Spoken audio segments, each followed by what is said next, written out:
today. It's just weird, isn't it? You know, when we lost Peach, couldn't even get her registered. It was so different. It's like she didn't even exist. And then today, with Dolly, she got everything. It was such a beautiful moment. EastEnders veteran Natalie Cassidy shares a profound life lesson after suffering terrible losses.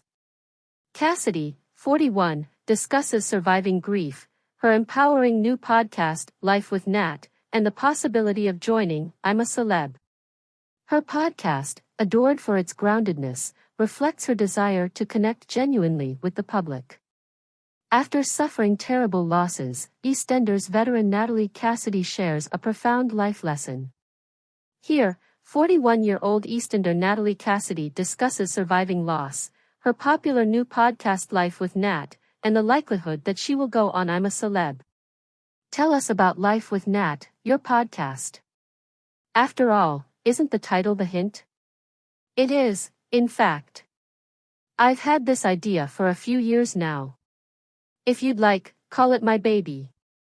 It's the first professional action I've taken that I have total control over. It makes me feel quite powerful. I wanted something about the general public for the general public because I enjoy interacting with people. I am pretty normal, people have known me for a very long time. I consider myself to be just like everyone else, not a celebrity, and I simply perform my job. I wanted to demonstrate my identity and values to everyone, which is why I decided to undertake Life with Nat. The Nataholics, who are your listeners, adore you for your groundedness.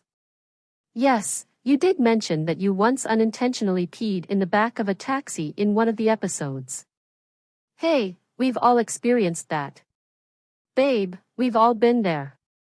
You may not like to admit it, but I have a corporate WhatsApp account, and among the daily messages I receive is a recurring one about how much it feels like you're listening to a friend or family member. People find it enjoyable that there are no airs and graces and that it is genuine life. Have you been able to maintain your footing on the ground at all times? Considering that you were in the spotlight from such a young age. Yes, I have. It seems like the result of a typical working-class background. My mother was a housewife, and my father worked as a newsagent. I had a wonderful upbringing. My family and my two elder brothers helped to keep me grounded. Neighbors, nieces, nephews, and siblings all do it. And now my kids, Joni, 7, and Elizabeth, 13, like to tell me, Mummy, it's really boring what you do, with a giggle. And what was the most difficult thing you had to overcome? My parents' passing is the biggest thing that has affected me. I lost my dad, Charles, a few years ago, and I lost my mother, Evelyn, after a fight with cancer, when I was 19. I make an effort to stay because it's a significant lesson in life to know that you've done your best, to remember the good things about them, to overcome grief and convert it into a positive. Which iconic character from EastEnders would you most like to see return to the program? Oh my. To be completely honest, I would say Pat Butcher's actress Pam Street Clements. Though I believe the place would be illuminated if Pat were to show up wearing the earrings and knock on the door after she passed away in the play. Along with Joanna Page, you host the podcast Off the Telly. What are the on-off buttons for your TV? Turn-ons could be any program related to cooking. I know some find it boring, but MasterChef or a little bit of Jamie Oliver are my go-to shows for comfort viewing. What about turn-offs? True crime and the afternoon like Homes Under the Hammer are not my things. Medical dramas aren't my thing either, but only because I always think to myself, I don't know how you're learning those lines, all those medical terms, when I watch them. Your name was mentioned a lot for I'm a Celebrity last year. Take me out of here. Have you ever felt the want to swing into a jungle?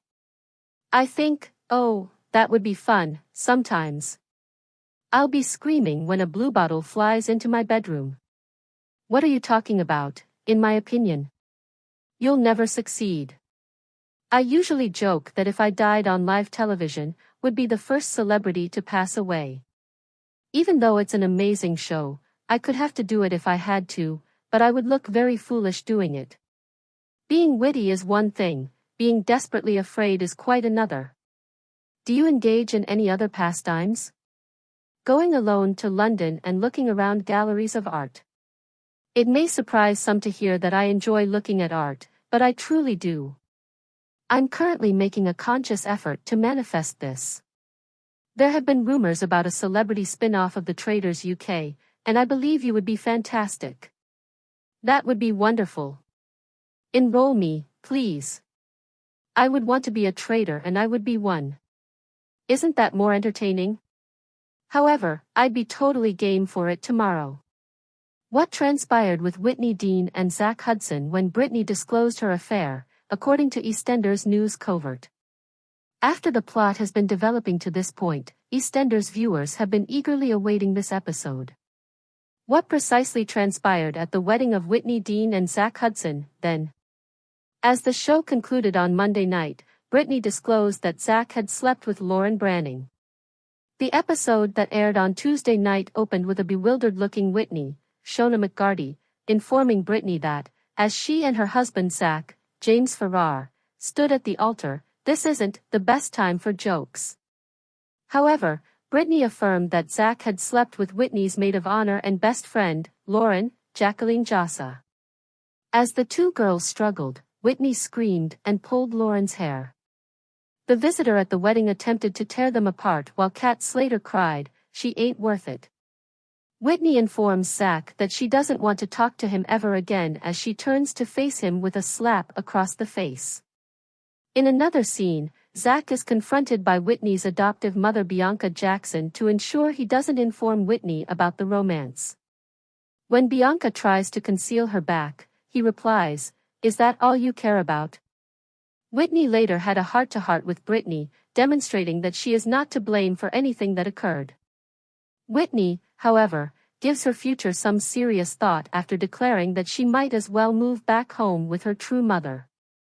She tells Zach that although she loves him, she must act morally for her daughters Brittany and Dolly, who is just born. Spoilers for EastEnders ahead.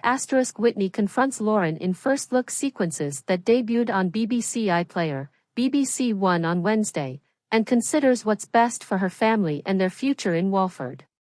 How is she going to decide? After 16 years, actress Shona McGarty revealed last year that she was quitting EastEnders. She is set to play the lead role in Dublin's 2:22 a.m. ghost story theatre show, and speculation that she would perform on Strictly has already started. Please subscribe our channel.